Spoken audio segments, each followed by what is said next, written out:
I'm Dan Drake. This is Front Up on Geno TV and Channel 99. We have as our guest today Kenneth Roman, who is a Nantucket summer resident, New York resident, and one of the leaders of the advertising industry. I'm going to let Ken tell you about himself. But Ken, welcome. Thank you very much for being here, and delighted to have you.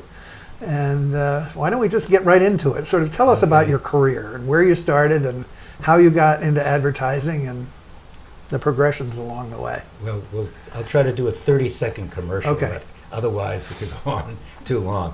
First of all, thank you for inviting me here. It's good to be in Nantucket. Mm-hmm. Like many people in advertising, I got into it by mistake. I never intended to go into advertising. Mm-hmm. I thought I was going to be a newspaper man. But when I got out of Dartmouth College, a long time ago, newspapers were going out of business in the 1950s. Mm-hmm. I mean, you really have to realize this thing is not new. So I looked for jobs, couldn't find, look for different jobs, and I took a bunch of dopey jobs in writing and editing, and finally, at the age of 32, when I was succeeding doing house magazines for chemical companies and stuff like that, really interesting stuff. Well, there's a point. It's important. No, but there's a point about the story. Right. I spent 10 years succeeding in the wrong places, Mm-hmm. and I was lucky as hell that at the age of 32, I quit with a wife and a young child, and I started all over again. Mm-hmm. As an assistant account executive at the only agency in New York that would hire me. It was called Ogilvy, Benson and Mather. Changed my life. Mm-hmm. And I feel pretty strongly kids coming out of school don't know what they want to do, don't know how to do it.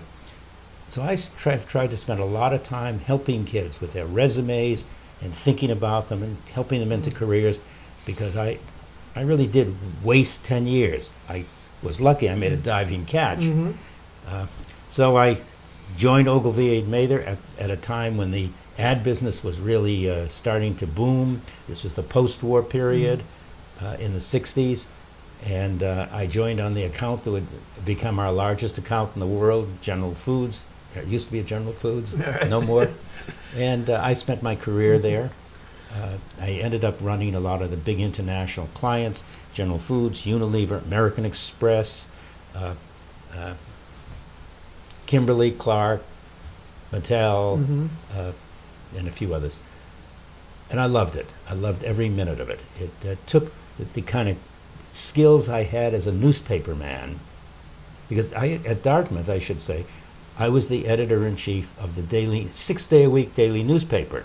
Independent, self-supporting. That was a big deal. How many pages would it be? 4 or 6, depending upon the weekend. Right. If there were girls coming, it would be 6 or 8 pages. And we had a lot of cigarette ads. Mm-hmm. Cigarette companies came on; they supported it a lot. Mm-hmm. And but it was an independent, self-supporting. It was we were the news for 35 miles around. Mm-hmm. An AP wire. Mm-hmm. So I knew a lot about newspaper work at that stage, and those things translate very well in the ad business. The idea of being able to express yourself. So I spent, I helped build the agency, I helped build those clients, and the business changed me a lot. Let's talk for a minute, digress for a minute if I may, and talk about the agency. Yeah. Because that agency really put itself on the map in the 50s and 60s with 2 particular campaigns, if I recall correctly. One was the Schweppes, Yeah. and the other was Hathaway shirts, right? Well, David Ogilvy was a genius, I guess, Mm-hmm. a remarkable guy. He had, again, a checkered career. He dropped out of Oxford. He was a Brit. Mm-hmm. He dropped out of Oxford, and he became a chef in Paris. Then he sold cooking stoves door to door in Scotland at the height of at the depths of the Depression. Then he wangled a job in New York working for George Gallup, the pollster. Mm-hmm. And then he, what did I miss along the way? Became a farmer in the Pennsylvania Dutch Company. And at the age of 38, never having really worked in advertising, so he spent less than a year in his brother's agency in London, but he really never worked. Age of 38, started an agency to compete with the big agencies in New York. And within 12 years, he had become the most talked about person on Madison Avenue. And he created a couple of iconic campaigns. The man with the eye patch for Hathaway shirts, Commander Whitehead for Schweppes, Rolls-Royce ad, at sick headline, most famous headline in the business, at 60 miles an hour, the loudest noise in this Rolls-Royce is the sound of the electric clock. And he changed the image of Puerto Rico with two or three campaigns for them. But it was more than that. He was not just... There were a lot of people in the business who were real characters, and he was a character. I mean, he would wear... he never wore suits. He would wear a black tie. Occasions he'd put on a kilt. Nobody'd ever seen a kilt. He had these kind of strange vests that he would put on. He was driven around New York in a Rolls-Royce before anybody had seen one. But there are a lot of people who are characters, and they've written a few campaigns, but he changed the business. Mm-hmm. He really popularized the concept of brand image. He did it, picked it up from an academic study. He brought research into the business. The Advertising Research Foundation gives an award every year, the ARF David Ogilvy Awards. He brought good taste into the business. He changed the business in a lot of ways. He brought the fee system in, which not everybody loves. And I wrote a biography of him called The King of Madison Avenue. It's a great story. It is a great story. I read it a few years ago, and I remember being very impressed. He wasn't perfect, but he was Oh, no, but he was dramatic. He was dramatic, and he was very creative. He was an institution builder. Mm-hmm. He created an institution that is still going on today. And it's a great story. Mm-hmm. The movie rights are still available. So, progressing on. And along the way, I wrote a few books. Right. So I wrote a book on advertising called How to Advertise. Mm-hmm. I wrote a book on business writing that unaccountably keeps selling. I mean, it's in third edition. It's selling. Oh. And I wrote this biography of David. Mm-hmm. So, have the rules changed from when you wrote How to Advertising to today? Well, it's a good way to put it. The rules haven't changed. Mm-hmm. The environment has changed, like everything else, like medicine. My God, say like anything, like law. Everything changes. The internet has changed everything. Made it very difficult to. It's made it very difficult for an agency to be profitable, because there's so many different media that you can place your advertising in. It's made it very good for advertisers to be able to say, I know exactly who I want to talk to. I can reach them.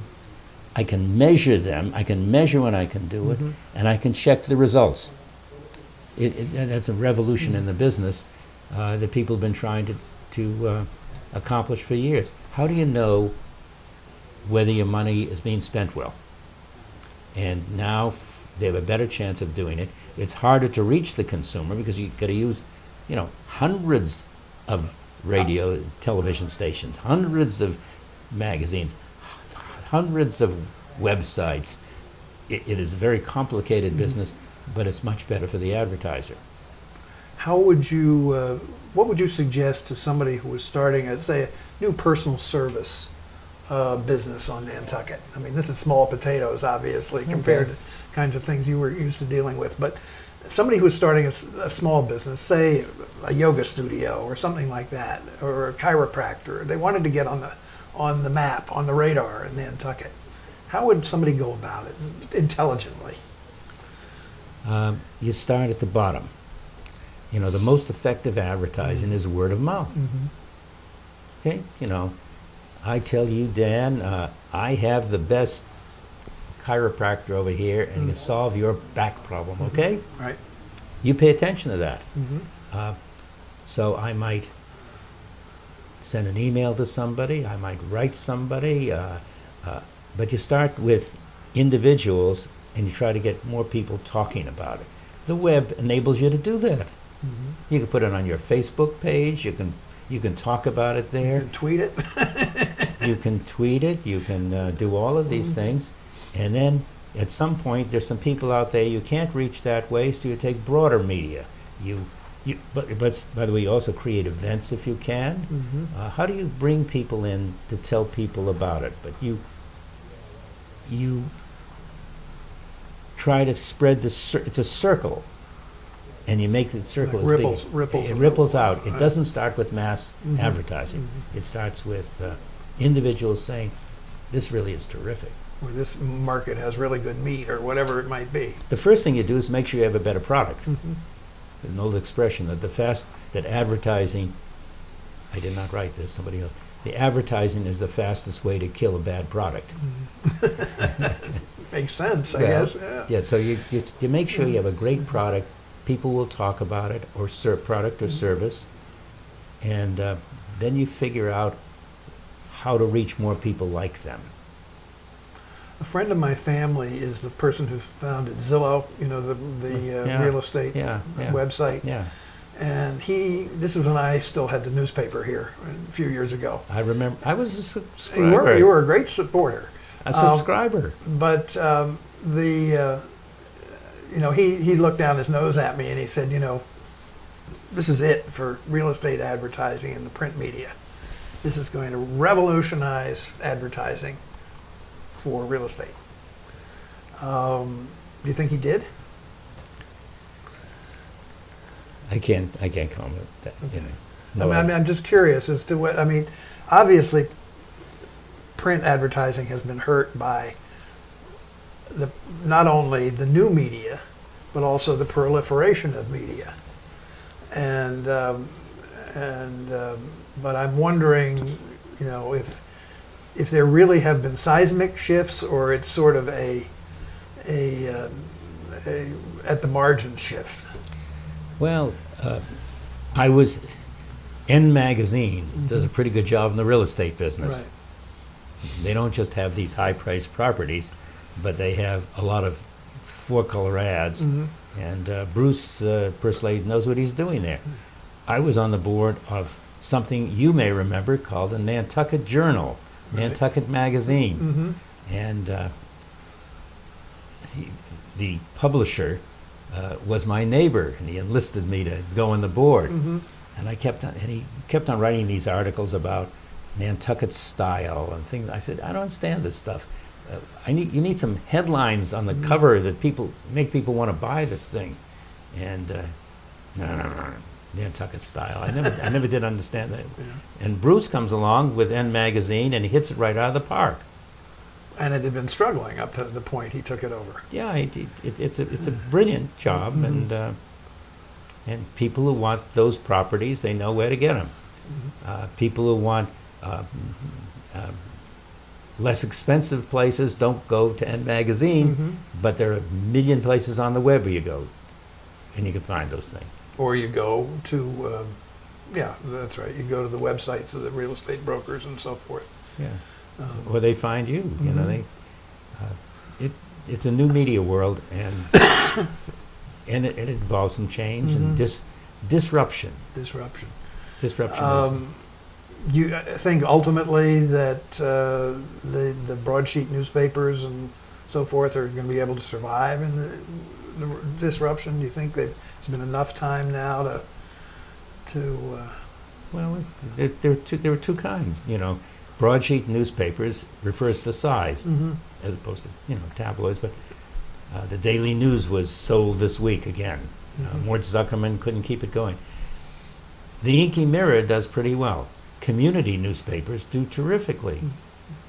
People want to see what's happening with the football team, marriages and births and Obituaries.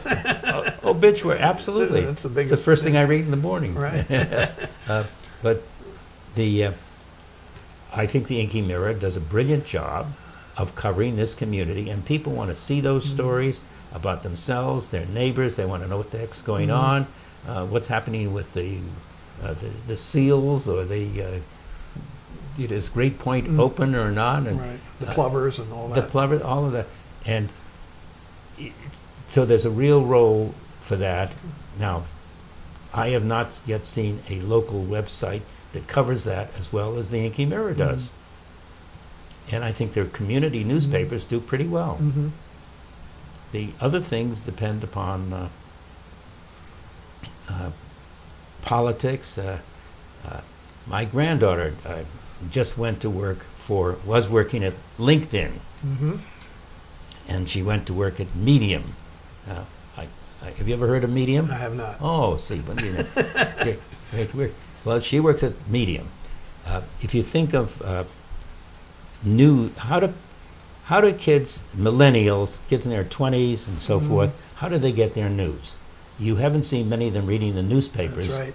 on the subways or buses or anything else. They're looking at their phones. They're Or- looking at their phones, or they're on their computers, and there are sites there. There's one called Quartz, there's one called Vox, and they get their news there. What about feature stories? That's what Medium does. It does longer, better fiction, opinion pieces. So you go on there and you pick out, not only do you go on those sites, but you tell them in advance, I want to read about literature, politics, I don't care about science. I want to read about sports, I don't care about... So they only send you the stories that you're interested in. Hard for newspapers to do that. Very easy. The other side of it is newspapers don't always give you the stories you're interested in, even though they have them. When you have to go shuffle through and find Well, them. But You got to pick your newspaper. that's right. Do you have any advice for people now who want to get into the advertising business? How they should start, if they can? Well, I have one kid in the advertising business right now. He works for an agency in New York, and he's working hard at it. He doesn't get paid an awful lot of money. So Is he? What's his role? Is he? he's an account executive on the Gillette account at Gray Advertising. But he works his tail off, and the advertising business will always be with us for one reason. You can have all these changes in the internet, all these other things. There's one thing it has that nobody else can do. It comes up with ideas. Great creative people, the people who really change businesses and change life, they don't want to work for a company. They want to work with other creative people. They don't want to work on one thing all their career. They want to work on different products. They want to sell coffee one day, dog food another day, and this a third day. And so the ideas are unique and precious and make a huge difference. The mechanics of how you do that now are getting very difficult, and advertisers companies are being squeezed by the retailers. The Amazons and everything else, they're being squeezed. So they're nice people, but I got to cut my costs because Walmart, told me I have to reduce my price. So I turn around and I reduce my marketing budget, and then it reduces the advertising budget. It's a very difficult thing to manage now, and somebody's going to be smart enough to figure out that ideas are precious, and they're going to find a way to protect them and nurture them. At the And compensate for them, maybe. And that's my point, and compensate. And they're really not doing it now. In some companies now, the advertising is being bought because the buying company with the most muscle can force the prices down with the television or newspapers or whatever you're going to buy. The purchasing department is buying that. You know, that they want to get it at the best price.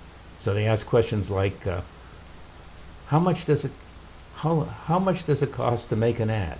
I said, well, you know, it isn't how much time you spend on it. You know, one great idea may come like that, or it may never come. But protecting ideas is what the business is about. And there are very few statesmen right now who understand it, but they're under enormous pressures. KenRoman, I have one last question for you. Yeah. You said David Ogilvy was a character. Do you Yeah. consider yourself a bit of a character? No, I'm a straight arrow. Thank you so much. Okay, Dan, thank you very much.